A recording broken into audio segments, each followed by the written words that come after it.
What is erotic storytelling, you ask? Well, one way that people create arousal and desire is through intellectual stimulation, like creating a little erotic story, like a line of stories. So like when people read a book, like, I know 50 Shades of Grey was a popular one, but that's not the only book. There's many erotic stories. What they're doing is they're intellectually stimulating and arousing themselves. So for example, when a couple sexts, S-E-X-Ts, they're erotic storytelling.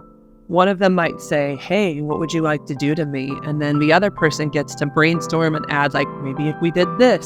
And then the other person adds, well, it'd be fun if we did this. I'm going to take your clothes off. Or like, it's erotic storytelling. And it's a way of igniting that intellectual brain. For many of my overthinking clients, I love y'all, by the way, but I'm one of them too. I'm an overthinker by nature. But like for us overthinkers, that erotic storytelling is a great way to build anticipation and create heat in your body. And so even just sitting and brainstorming with each other, like thinking of a fantasy, like, what's a fun fantasy? Let's use a sex toy. Well, where are we gonna go? Are we gonna go to the store together? Yeah, what do we do at the store? Well, maybe we sneak into this store and go into different directions and come back and show each other the sex toy we want to play with. Well, then what happens next? So it's basically you start with a prompt and then what happens next? And you each take turns adding something and changing the story or taking it in a different direction. And the prompt or the little add-ons can be sensory things. They can be little adventures you take. If you think of actually like Dungeons and Dragons, basically people who love playing Dungeons and Dragons are great at this storytelling thing. And sometimes there is a little bit of eroticism to their game where they're just adding a story and doing it as a team. And like actually the whole group adds to the story, like adds a piece here, adds a piece there. And then of course they add the dice of like, let's see if I get this working or not.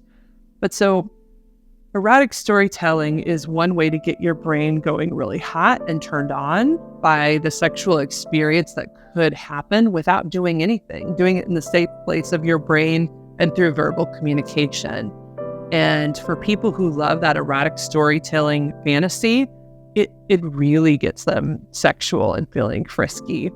But if you struggle with it, or if you've never played with it, all it is you start with a prompt. Like if you ever were back in camp and like somebody said, all right, you're starting in a woods, now you go. Then this next person adds, okay, well, then there was a fire. Okay, and then this happened. Like it's the same storytelling thing. You're just adding erotic sexual fantasy to the equation. So you might still start in the forest, but then, oops, somebody lost their clothes. And then, oops, we're also by a fire.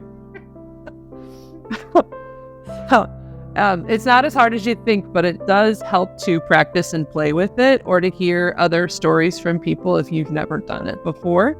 So anyhow, if you'd like to see me, please submit a contact form at therapistintlouis.com. Please like and subscribe and actually submit comments below of any erotic storytelling you've done.